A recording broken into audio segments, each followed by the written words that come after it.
안녕하세요. 황병준TV 황병준입니다. 유튜브나 각종 매체를 보면 뉴스에서 짐 로저스가 이런 말을 했답니다. 일본은 폭망하고 2030년이 되면 한국이 전 세계 초강대국 2위로 올라설 것이다. 이런 말을 했답니다.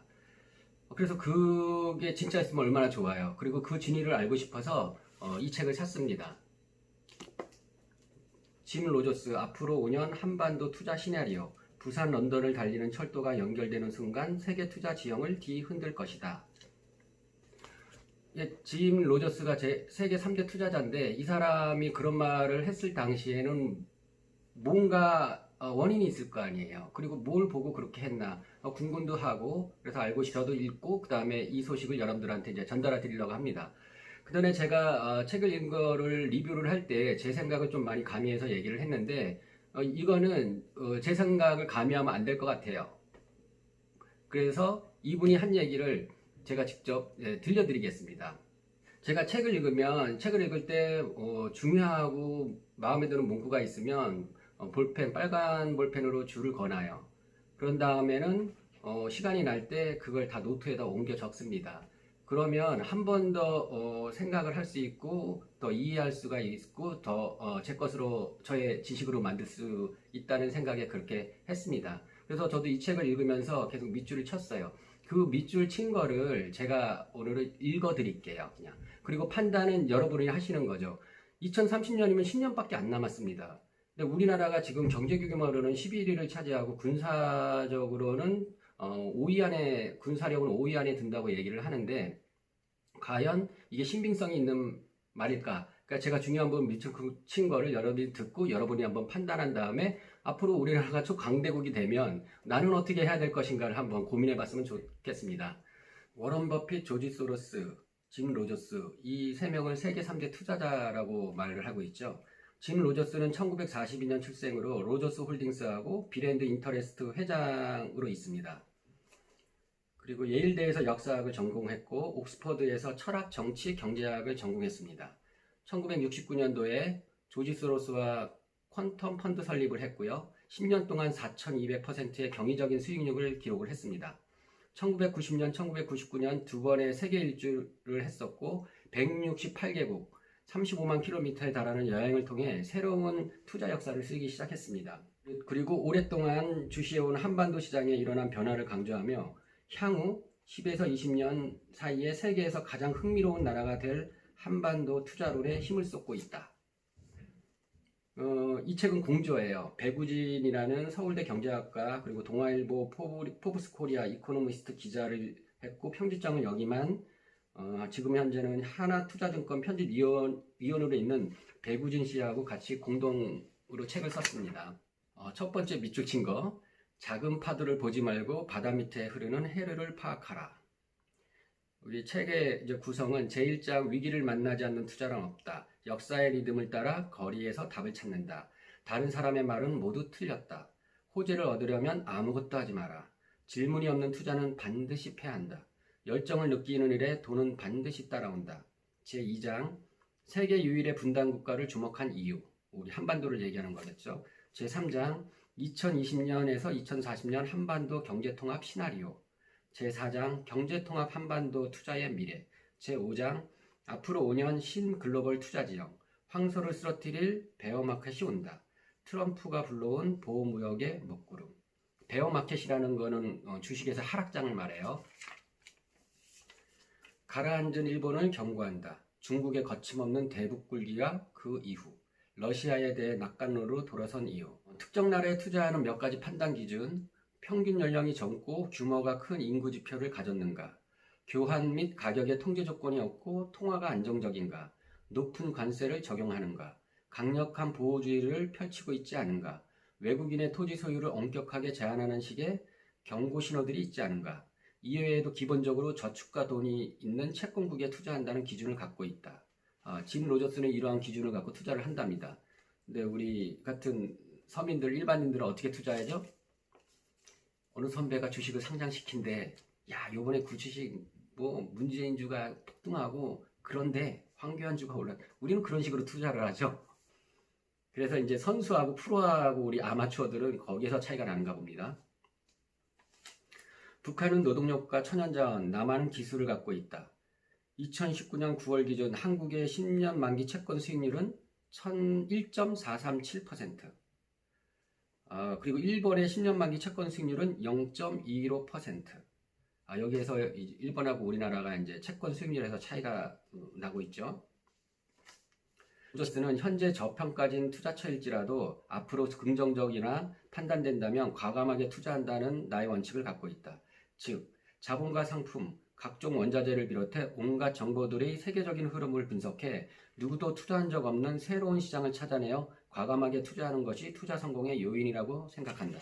자본주의는 오래된 것이 쇠퇴하고 새로운 것이 탄생하는 과정의 반복이다. 금융시장에서 일하고 싶다면 먼저 역사를 공부하라. 전 세계 100여 개 국가에 군대를 주둔시킨 미국은 한때 세계를 지배한 제국들이 어떠한 대가를 치렀는지 기억해야 한다. 역사는 변하지 않는 것이 없다는 사실을 끊임없이 상기시킨다. 역사 속에서 가르침을 발견하면 언제나 나는 그 가르침을 따라 움직이기 시작한다. 내가 딛고선 세상의 곳곳은 직접 부딪혀본 경험을 통해 실로 많은 것을 깨달았다. 세상에서 일어나고 있는 역사적인 순간들은 누구보다 먼저 접하고 이해함으로써 책상에 앉아서는 절대 발견할 수 없었을 투자 원칙을 찾아내기도 했다. 내가 늘 강조하듯 답은 언제나 현장에 있다. 물가, 화폐, 시장, 도로, 호텔, 교통, 통신, 뉴스나 책에서 전하는 피상적인 인식에 가여 미처 보지 못한 것들을 진짜 역사가 흐르는 현장의 움직임을 목격해야 한다. 사람들은 언제나 쉽고 빠르게 수익을 얻을 수 있는 투자 정보를 얻으려 할 뿐이다. 자신이 투자하고자 하는 대상을 직접 조사하고 분석하려는 생각은 일찌감치 포기한 것처럼 말이다. 그런 사람들에게 투자에 대한 철학이나 세상의 가치를 판단하는 기준 같은 것은 의미 없는 수사에 불과하다. 자신이 이해할 수 없는 것에 절대 투자해서는 안 된다는 것이다. 오로지 자신이 발견한 변화의 징후와 자신이 알고 있는 정보에 집중해야 한다. 가장 좋은 방법은 내 눈으로 현장을 확인하고 직접 부딪혀 얻은 정보를 통해 그 투자가 합당한지 의심에 의심을 거듭해 묻고 따지면서 판단하는 것이다. 투자는 다른 누구의 말도 아닌 자신만의 판단을 믿고 가야 한다. 그렇기 때문에 나는 사람들이 특정 종목을 물어볼 때마다 섣불리 말할 수 없고 말하고 싶지 않은 것이다. 큰 돈을 벌고 싶다면 여기저기 기웃거리지 말고 잘 아는 분야에 머물면서 집중적으로 투자해야 한다는 것이다. 무엇보다 실패를 경험해야만 자신이 무엇을 놓치고 있는지를 절실히 알게 된다. 오로지 자신이 확신할 수 있는 타이밍을 포착할 때까지 흔들림 없이 버텨내는 인내심을 가진 투자자만이 타이밍을 읽어낼 수 있다. 스스로 믿는 순간 어떻게 살아가야 할지 깨닫게 된다. 괴테의 파우스트. 절대로 다수가 생각하는 방식에 의존하거나 기대면 안 된다. 현재 내가 하는 것이 10년, 15년 후에는 휴지 조각이 되어버리고 말 것이다. 즉, 지금 맞다고 생각한 방식이 언제든 틀릴 수 있다는 단언컨대 지금의 나, 투자자 짐 로저스를 있게 한 중요한 파랄은 교육이었다. 아이비리그에서 역사와 철학, 정치, 경제학을 공부하면서 세상을 새롭게 바라보는 눈을 갖게 됐다. 나는 교육과 공부의 중요성을 누구보다 강조하지만 학벌에는 큰 의미가 없다고 생각하는 입장이다. 과거와 달리 이제는 인터넷을 활용해 얼마든지 교육의 문턱을 낮추고 보다 많은 사람에게 최고의 교육을 제공할 수 있다. 내가 강조하고 싶은 것은 공부하는 자세가 필요하다는 점이다. 과거를 공부하고 지식을 쌓으면 매 순간 바뀌는 모든 변화에 대해 두려워하기보다는 어떤 흐름이 이어지고 내가 무엇을 해야 하는지 알게 된다. 나는 역사를 통해 생각하고 질문하는 법을 배웠다. 학교에서 배운 지식은 실제 현장에서 경험하는 것이 가장 쉽고 빠르게 시장의 흐름을 간파하는 방법이자 남다른 투자 감각을 키우는 핵심이라고 생각한다. 1991년 나는 첫 번째 세계 여행 중에 아프리카를 다녀왔었다. 한 나라의 국경을 가보면 그 나라의 행정과 경제 생활의 민낯을 분명하게 마주할 수 있다. 그런데 보츠와나 국경에서는 아프리카의 다른 여러 국가와는 달리 뇌물을 요구하는 식의 어떠한 분란도 없이 통관 절차가 매우 효율적으로 이루어지고 있었다. 환전 암시장 역시 찾아볼 수 없었다. 대체로 암시장의 거래 환율과 공식 환율에 차이가 있는 국가는 통화 문제를 겪고 있기 마련이지만 보츠와나는 이에 해당되지 않는 것 같았다. 세계 최대 규모의 다이아몬드 광산을 보유하고 있으며 보츠와나에 투자를 했던 18년 동안 막대한 이익을 남겼다. 월스트리트에서 일할 당시 나를 흥분하게 만들었던 것은 단순히 숫자로 계산하는 일이 아니라 끊임없이 바뀌는 세상의 복잡하고 다양한 경우의 수가 던지는 시험을 풀어야 하는 일을 한다는 점이었다. 월스트리트를 떠난 지금도 여전히 세상의 흐름과 맞물려 매일 다른 모습을 보여주는 시장을 관찰하고 분석하며 해석해서 새로운 사실을 발견하는 일이 가장 즐겁다. 투자도 마찬가지다. 자신이 잘 알고 있는 현명하게 판단할 수 있는 종목에 투자해야 한다. 다른 사람들의 가만리설에 휘둘리지 말고 자신이 직접 경험한 지식이 풍부한 분야에 투자해야 성공할 수 있다. 내가 하고 싶은 것을 언제 어디서든 마음껏 할 수 있는 기반을 마련하기 위해 부를 쌓는 것이다. 나답게 살 수 있는 자유. 이것이 내가 부를 쌓는 이유이자 내가 생각하는 부의 정의다. 무엇이 옳고 그른지를 따지기에 앞서 각자가 생각하는 부에 대한 정의에 맞춰 자신이 흥미를 느끼는 일에 열정을 다하라고 말하고 싶다. 타인의 기준으로 절대로 나를 만족시키지 못한다. 지금은 북한의 금과 은에 투자해야 한다. 북한의 금화와 은화는 본연의 가치 외에 치서성도 지니고 있기 때문에 좋은 투자 대상이라고 생각한다. 나선 경제특구는 북한이 가장 첫 번째 경제특구로 지정된 도시로 아시아 최북단에 위치하면서도 빙하가 없는 자유항을 끼고 있다. 국경지대에 자리한 중국 동북이성, 지린성, 해룽장성, 이 러시아와 북한에 가로막혀 바다로 연결되지 않기 때문에 나징안의 관심이 특히 많다고 들었다. 현재 아시아의 가장 큰 항구는 싱가포르이지만 이제 그 지위를 내려놓을 준비를 해야 할지 모른다. 나선 경제특구를 활용하면 아시아에서 상품을 생산해 열차에 실어 보낼 경우 베를린까지 도달하는데 지금보다 2주나 일찍 도착할 수 있다. 북한과의 비즈니스나 북한에서의 비즈니스로 성과를 올릴 수 있는 기업, 특히 한국 기업에 투자하는 방안이 있다. 한국은 다른 국가들에 비해 국외 투자자들이 쉽게 접근할 수 없을 만큼 복잡하고 까다롭고 불합리한 규제를 많이 가지고 있다. 만약 한국 정부가 과잉 규제를 완화하고 해외 기업가들에게 한국의 사업 동력을 실어주고 해외 투자자들을 적극 유치하는 방향으로 금융 부분 개방을 확대한다면 상황은 달라진다. 1980년에서 1990년대 다이내믹 코리아라 불렸던 한국의 경제 성장과 기업가 정신이 살아나고 저소득층 문제도 개선될 것이다. 더불어 내가 강조하는 또 하나의 전제는 바로 기회의 땅, 북한의 개방이다. 북한의 시장이 개방되고 경쟁이 활성화되면 한반도 내 경기 침체에 대한 우려는 자연히 해소될 것이다. 한국의 국가부채는 2000년에서 2018년에 연평균 14% 증가했고 아르헨티나의 국가부채 증가율이 29%로 가장 높았고 중국이 18%로 2위였으며 한국은 세 번째 랭크되었다. 2017년 한국의 수출 의존도는 38%로 주요 20개국 중 네덜란드 64%, 독일 39%에 이어 세 번째로 높다. 이는 세계적으로 경제성장이 한계에 봉착해 곳곳에서 무역전쟁이 벌어지게 될 때 이에 대한 악영향을 고스란히 받을 수밖에 없는 경제 구조라는 의미다. 최저임금이 높아지면 세계시장에서 스스로 경쟁력을 없애는 결과를 낳을 수 있다. 만약 북한이 끝내 경제를 개방하지 않는다면 나는 러시아나 중국에 투자할 것이다. 오늘날 중국은 심각한 오염 문제를 겪고 있다. 만약 중국의 환경 분야에 투자한다면 훗날 환경 개선과 관련된 사업을 통해 많은 돈을 벌 수 있을 것이다. 솔직히 말하건대 북한이라는 카드가 없다면 나는 한국에 투자하지 않을 것이다. 부채는 빠른 속도로 증가하는 데다 노령화가 진행되고 저출산 현상이 심해지는 등 여러 가지 문제점들을 안고 있는 나라. 한국 경제의 걸림돌인 부채 상황이나 저출산은 통일이 된다면 해결될 수 있다고 본다. 제가 여기다 별표를 쳤어요. 그러니까 한국이 30년 안에 혹은 2030년도에 세계 초강대국 2위가 되려면 북한하고 협력해야 된다는 것이죠. 북한이 개방이 안 되고 우리가 북한하고 협력을 안 하고 그렇게 된다면 자기는 투자할 생각이 없다는 거예요. 그러니까 이거죠. 제가 이제 유튜브를 보면서 이런 얘기들 많이 있잖아요. 일본은 폭망하고 한국은 경제 초강대국이 될 것이다. 근데 전제 조건이 있잖아요. 북한의 관계가 개선되고 북한에 하고 투자해야지 진 로저스도 투자한다는 얘기잖아요.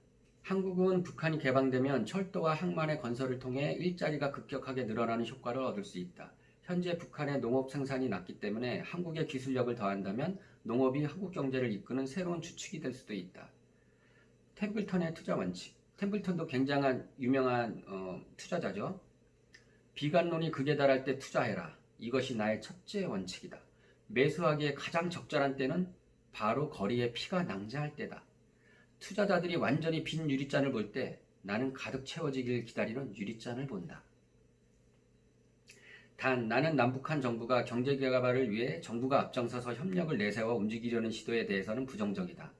두 정부 모두 경제교류가 이루어지도록 투자자들에게 활로를 열어주는 것 외에는 직접적으로 개입하지 않기를 바란다. 역사적으로 보더라도 정부가 민간이 주도하는 경제활동에 개입하지 않는 모델이 가장 빠른 성장 속도를 보여줬다. 성장을 이끄는 것은 사학가들이고 남북한 경제협력의 성공은 오로지 그들의 손에 달렸다고 생각한다. 한국과 북한 사이에 국경이 없어진다는 의미는 양측 정부가 현재 군사력 유지와 확충에 낭비하고 있는 자원을 아낄 수 있다는 의미다. 한국은 43조 1568억 원 넘게 국방비를 지출하고 있고 북한은 약 11조 9880억 원을 쏟아붓고 있는 것으로 추측된다. 개성공단의 노동자는 10년 가까이 같은 직업을 하다 보니 숙련공이 된 데 비해 남쪽 노동자 대부분은 외국인 노동자들로 이직이 잦아 생산성이나 품질이 떨어진다. 한국의 1인당 GDP는 4,799만 원이고 북한의 1인당 GDP는 179만 원, 약 20배의 차이가 난다. 한국은 섬유, 가전, 철강, 조선, 화학, 자동차, 반도체 등의 산업 분야에서 일본을 따라잡았다. 특히 반도체와 조선 등의 산업은 일본을 추월하는 수준에 이르렀다. 투자자의 입장에서 볼 때 현재 북한의 낮은 GDP는 저평가된 종목이라 할 수 있다. 다량의 노동력과 GDP의 140배에 달하는 풍부한 광물 자원을 가진 북한이 개방되고 성장하는 순간 어떤 나라보다도 빠른 시일 내에 높은 성장률을 기록할 수 있을 것이다. 2009년에 발표된 골드만삭스 보고서가 말한 바와 같이 경제통합 한반도는 일본의 GDP를 가볍게 넘어서는 것은 물론 세계 2위의 경제대국이 될 가능성이 크다. 이건 2009년도에 골드만삭스가 예상한 거예요. 경제통합의 한반도라고 전제하고 있죠. 통합해야 된답니다. 일본이 작급의 분쟁을 일으킨 이유는 분명하다. 일본은 한반도의 개방을 막고 싶어 한다. 나는 화폐 발행, 통화가치 하락, 주가 부양의 단기 효과, 이 세 개의 화살이 일본을 무너뜨린다고 생각한다. 20년 후를 내다봤을 때 화폐 반항을 통한 주가 상승의 반작용은 다음 세대에게 악몽으로 돌아올 것이다. 일본은 아베가 망쳤다고 말하게 될 것이다. 라고 경고했다. 나로서는 동해권 관광특구 사업에 투자하는 것이 훨씬 더 유리하다고 판단한다. 북한이 개방되더라도 내륙 개발 현장에는 절대적으로 많은 시간이 소요될 것이다. 따라서 동해권에 위치한 금강산과 자연 그대로의 간직한 해변을 보기 위해 전 세계의 관광객들이 붐빌 것이라 쉽게 예측할 수 있다. 이르면 2019년 말부터 2020년 초 전 세계 경제 지표에 빨간불이 켜질 전망이다. 동시에 트럼프 대통령은 중국, 독일, 일본 등 모든 나라로 화살을 돌릴 것으로 예상된다. 특히 한국, 일본 등 우방국을 비롯해 힘겨루기 중인 중국 등 아시아 국가들의 책임을 묻고 비난할지 모른다. 2020년 11월에 있을 대선에서 재선에 성공하기 위해 그는 본격적인 무역전쟁을 벌일 준비가 되어 있으며 관계국의 계산이 마무리된 청구서를 발송할 것이다. 트럼프는 무역전쟁에서 미국이 정확히 자신이 승리를 거두리라 믿고 있다. 안타깝게도 그는 역사보다 자신이 우위에 있다고 얘기하는 듯하다. 나는 이것이 우리가 베어마켓 주가 하락을 맞이하게 될 단초가 될 것으로 본다. 트럼프 대통령은 장벽을 좋아하는 것 같다. 미국과 멕시코 사이의 국경에 장벽을 세운 후 중국을 상대로 관세 장벽을 쌓아 올렸다. 뿐만 아니라 2018년 3월 안보를 명분으로 수입산 철강에 25%에 달하는 보복관세를 부과했다. 또 멕시코산 제품과 EU산 자동차에 대한 관세 장벽에 대해서도 으름장을 놓고 있다. 세계은행에 따르면 미국의 이 같은 관세 부과 현황은 1970년대 수준에 근접한 것으로 나타났다고 보도했다. 나는 자국 시장 열고 세계 시장을 상대하는 나라가 흥한다 지론을 갖고 있다. 트럼프는 미국이 무역정쟁에서 승리를 거둘 수 있다고 착각하고 있다. 무역정쟁에서 승자는 없다. 모두 패배하는 치킨게임인 셈이다. 자국 시장에 칸막이를 치면 칠수록 무역량이 줄어들면서 세계 경제의 활력도 떨어진다. 장벽을 친 국가의 성장률도 동방하락하고 만다. 어쩌면 트럼프 대통령은 역사를 전혀 모르거나 역사를 안다고 해도 자신이 역사보다 똑똑하다고 생각하는 것 같다. 가라앉는 일본을 경고하다. 일본 주식시장과 부동산 시장은 앞으로 훨씬 더 떨어질 것입니다. 내가 하락세 전망을 내놓은 근거 중에 하나는 골프장 회원권의 평균 가격이 무려 100만 달러, 하나로 약 11억 9,950만 원도 넘었다. 100만 달러를 주고 골프장 회원권을 산다는 것은 투기성 거품이라는 생각밖에 들지 않았다. 본질적인 가치도 없이 투기의 광풍으로 거품이 부풀 대로 부푼 상황이었다. 잿더미 속에서 경제를 복구하는 것보다 빚더미 속에서 경제를 일으키는 것이 훨씬 어렵다는 말이 있다. 부채를 동반한 버블이 붕괴되었을 때엔 막대한 부실채권이 경제를 짓누른다. 부실채권은 신용경색을 낳고 신용경색은 경제의 순환을 막는다. 그래서 빚더미 속에서 경제를 일으키기가 어려운 것이다. 일본 경제의 세 가지 위험 요인은 생산 가능 인구의 감소, 폐쇄적인 체제, 국가 부채 등을 들 수 있다. 일본의 구인정보회사 퍼솔종합연구소는 특히 정보기술, IT, 통신, 건설, 의료, 미디어 등의 분야에서 구인난이 심할 것이라고 전망했다. 일본 정부는 구인난 해소를 위해 해외 인력을 적극적으로 유치하고 이민의 문호를 한층 넓히는 정책을 추진하고 있다. 그러나 일본 사회 특유의 폐쇄적인 문화를 고려할 때 큰 효과를 기대하기는 어렵다고 본다. 일본은 외국인을 싫어해서 이민자를 받아들이는 데 적극적이지가 않다. 이민자를 적극 수용하기는커녕 오히려 제일 외국인을 차별한다. 유엔에서는 2018년 일본의 제일 외국인에 대한 직업차별, 입주차별, 교육차별 등이 있다며 시정을 권고하기도 했다. 일본의 국가 부채는 2018년 1100조엔, 하나 약 1경 2265조 5500억 원으로 급증했다. 일본의 GDP 대비 부채 비율은 약 230%로 국가 재정이 파탄난 그리스의 180%, 유럽 재정의 열등생인 이탈리아의 113%보다 높은 수준이다. 아베 정부는 이처럼 대규모 부채를 안고도 필요하지 않는 다리 건설과 도로 정비에 돈을 쏟아부고 있다. 현재 일본 중앙은행은 돈을 무한대로 찍어내 증시와 채권 시장에 쏟아붓고 있다.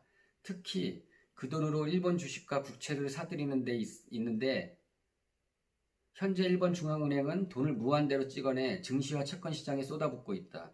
특히 그 돈으로 일본 주식과 국채를 사들이고 있는데 아베 정부는 일본 은행에 국채를 팔아 마련한 자금으로 재정 지출을 확대하고 있다. 한국에서 휴전선이 사라지고 북한의 천연자원과 저렴한 인건비, 한국의 자원과 자본이 만나게 된다면 그 파급 효과는 엄청나리라 예상된다. 아베도 이 사실을 매우 잘 알고 있다. 통일 한국과 일본이 경쟁할 수 없다는 사실을 누구보다 잘 안다는 뜻이다. 중국의 거침없는 대국 불기와 그 이후, 중국이 최첨단 10개 산업의 부품과 소재의 국산화를 이뤄내 제조 강국으로 도약하는 내용의 중국 제조 2025 전략을 세웠다.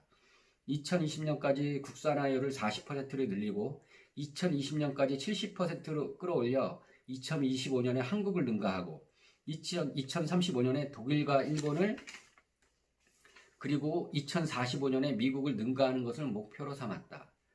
중국은 그동안 국유 기업에 막대한 보조금을 지급하면서 기술 개발을 지원했다. 또 선진국의 지적재산권을 침해했고 산업 인력을 빼갔다. 그게 여의치 않으면 기업을 인수해버렸다. 그런 와중에 화웨이는 높은 품질과 가격 대비 성능으로 5세대 이동통신 장비 1등 기업으로 올라섰다. 5G는 국가 안보와도 관련된 기술이고 산업 측면에서도 스마트 팩토리, 사물 인터넷, 자율주행 등 전방위로 혁신을 일으킬 것이 분명하다. 5G 관련 특허 중 중국 화웨이와 ZTE가 약 30%를 차지하고 있다. 미국 기업으로는 유일하게 퀄컴이 80%의 점유율로 10위권에 들었다. 중국 기업이 5G 표준 필수 특허 기술을 34% 가까이 차지했다. 미국은 14%에 그쳤다. 한국은 25%, 핀란드가 14%를 차지했다. 스웨덴 8%, 일본 5%, 대만, 캐나다, 영국이 각각 1% 순이다.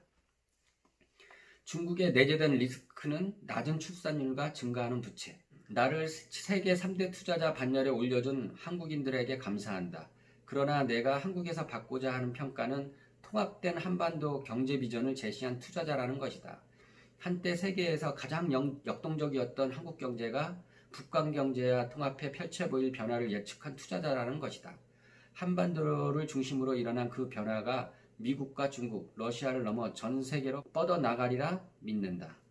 결론은 뭐냐면 한국 자체로는 투자 가치는 없는데 북한의 노동력과 북한의 천연자원 그리고 한국의 기술력과 한국의 자본력 통합이 돼야 자기는 짐 로저스는 한국에 한다는 얘기고 일본이 폭망한다는 거는 지금도 뭐 그리 상황은 좋지 않지만 아베가 저런 식으로 계속 돈을 찍어내고 쓸데없는 데 돈을 투자하면 망한다는 얘기로 결론이 나 있습니다. 짐 로저스의 얘기를 여기서 마치도록 하겠습니다. 좋아요, 구독 눌러주시고요. 다음 시간에 또 뵙도록 하겠습니다. 감사합니다.